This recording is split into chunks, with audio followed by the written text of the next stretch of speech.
Hegel es un filósofo muy oscuro, pero también muy original. Su pensamiento trasciende la historia de la filosofía y renace con cada nueva generación. Hegel nació en agosto de 1770 en Stuttgart, en el seno de una familia de posición económica modesta. Fue educado por su madre y profesores particulares. Sus conocimientos de latín y griego le permitieron acceder a los autores clásicos. Además recibió una educación científica muy completa. Sin embargo, la influencia religiosa de sus padres fue muy importante. Hegel trabajó como profesor particular y como docente de instituciones de enseñanza media. Hegel realizó contribuciones fundamentales en una gran variedad de campos de la reflexión humana, que abarcan la filosofía de la historia, la estética y la ética social. La filosofía de Hegel se basa en la relación entre los dos conceptos fundamentales de la filosofía: la naturaleza, según la filosofía griega, y la idea del espíritu tomado de la filosofía cristiana. Hegel busca la conexión entre naturaleza y espíritu. Estos temas los desarrolló en una serie de obras presentadas bajo el título genérico de Lecciones. Cuando Hegel asoma al pensamiento filosófico, su compatriota Immanuel Kant había demolido al empirismo e impuesto definitivamente el racionalismo. Para el empirismo, el conocimiento proviene de la experiencia. Para Kant, en cambio, todo proviene de la deducción lógica racional. Sobre estos postulados, Hegel construye su sistema de pensamiento que se basa en una idea primordial: lo real es racional y lo racional es real. Hegel parte de la idea de que todo es cognoscible y que todo se relaciona con todo, por lo tanto, no debe ser separado.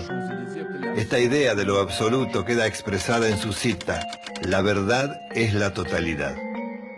El sistema de pensamiento de Hegel contempla tres realidades: la naturaleza, la mente humana y el espíritu absoluto. Estas tres realidades están ligadas por un movimiento que llama la dialéctica. La dialéctica opera partiendo de una tesis, que es una afirmación. A esta se le opone un enunciado contrario, o sea, una negación. Es la antítesis. De estas proposiciones surge una conclusión, la síntesis. La realidad es dinámica, dice, por lo tanto toda afirmación conlleva una negación. Y esa negación enriquece a la afirmación, la vuelve fluida y aceptable.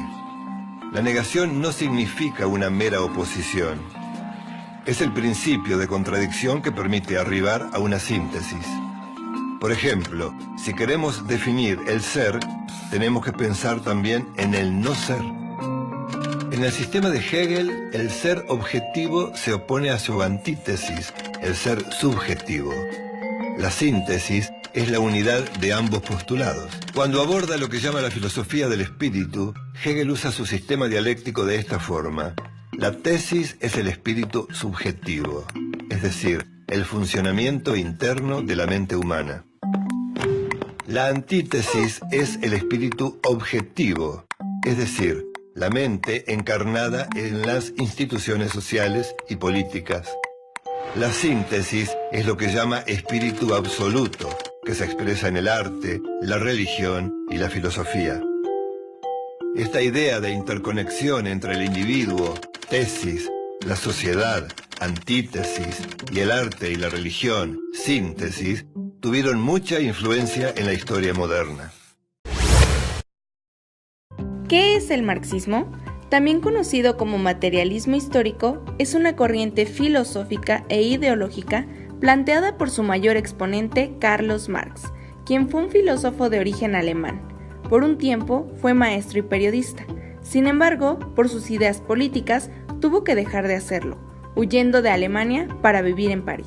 Hablar del marxismo es hablar también de dos ideas: comunismo y socialismo, donde el comunismo es una organización social en la que no existe la propiedad privada ni la diferencia de clases, donde la distribución de los bienes está en manos del Estado y siendo repartidos según las necesidades del pueblo. Por otro lado, el socialismo es la administración de los medios de producción por parte de las clases trabajadoras, con el fin de lograr una organización de la sociedad en la cual exista una igualdad política, social y económica de todas las personas. Para entender mejor el marxismo debemos remontarnos al siglo XIX, fecha donde llega la Revolución Industrial, trayendo consigo una división social y una desigualdad generada por la industria, es decir, hubo también una división y clasificación para el trabajo y el rol de cada persona, donde los únicos beneficiados serían los fundadores de estas empresas, situación que aprovechó Carlos Marx para ejemplificar los hechos en una pirámide mejor conocida como teoría clásica del marxismo. Para explicarla bien, debemos entender que una pirámide para ser sostenida necesita una base, mejor conocida como clase baja, quien sostiene las otras partes de la pirámide con su trabajo excesivo y mal pagado, pues con lo poco que obtienen, solo les alcanza para sobrevivir día a día, convirtiendo sus jornadas laborales en trabajo enajenado. ¿Qué quiere decir esto?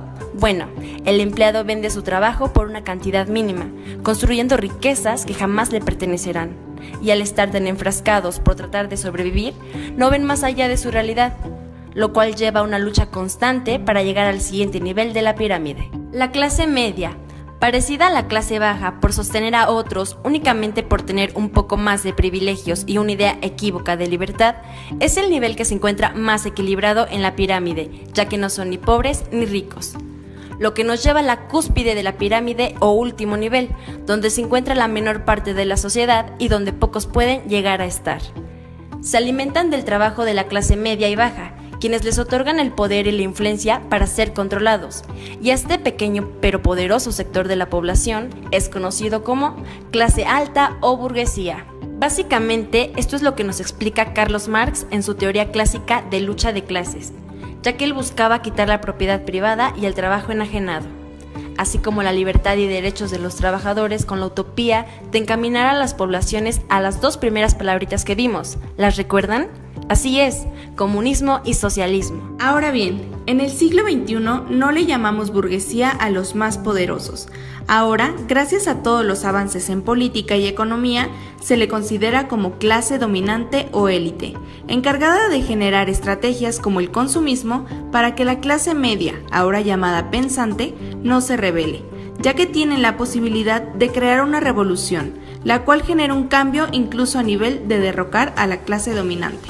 Como resultado de esto, la clase baja, ahora nombrada clase dominada, sigue sin tener voz, incluso ahora en el siglo XXI, sin ganas de superarse y conformándose con lo poco que reciben.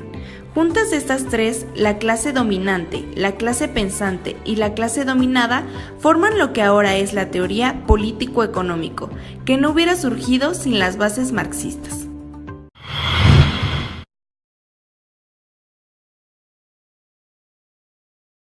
¿Quién es Enrique Dussel?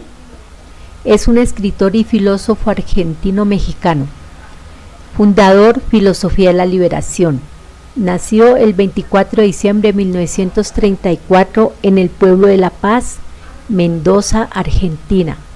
En 1975 es expulsado de la Universidad Nacional de Cuyo. Posee un doctorado en Filosofía de la Universidad Complutense de Madrid, un doctorado en Historia de la Sorbonne de París y una licencia en Teología en París y Münster. Postulados básicos de Dussel.